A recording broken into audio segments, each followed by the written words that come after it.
Praise the lord, హల్లెలూయా. యేసుక్రీస్తు నామములో మీ అందరికీ హృదయపూర్వక వందనాలు తెలియజేస్తూ ఉన్నాను. ఈ నెల 18, 19, 20 తేదీలలో చర్చి మహోత్సవ పండుగలు జరుగుతూ ఉన్నాయి. ఈ పండుగకు మిమ్మల్ని అందరినీ ప్రేమపూర్వకముగా, హృదయపూర్వకముగా మీకు ఆహ్వానం తెలియజేస్తున్నాను. మీరందరూ తప్పకుండా వచ్చి పాల్గొనాలని ప్రేమతో మిమ్మల్ని ఆహ్వానిస్తూ ఉన్నాను. 18, 19 2 రోజులలో సంపూర్ణ ఉపవాసం జరుగుతుంది. దేవునితో మనం ఉండి ఆ దేవునితో కనెక్ట్ అయ్యి దేవునితో మాట్లాడే అటువంటి కార్యక్రమం ఉంటుంది. అలాగే బుధవారం రాత్రి అంతా సంపూర్ణంగా దేవునితో మనము ఒకరోజు అనేటువంటి కార్యక్రమంలో మనం పాల్గొనబోతూ ఉన్నాం.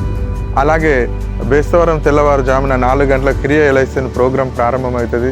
అది మొదలుకొని సాయంత్రం 4:45 వరకు ఈ ప్రోగ్రాము ముగించబడుతుంది. కనుక మీరందరూ ప్రిపేర్ అయ్యి సిద్ధపడి ప్రేమతో సకాలంలోకి వచ్చి దేవుని మహిమపరచాలని ప్రేమతో మిమ్మల్ని ఆహ్వానిస్తున్నాం. Thank you. దేవుడు మీ అందరికీ తోడై ఉండును గాక. ఆమేన్.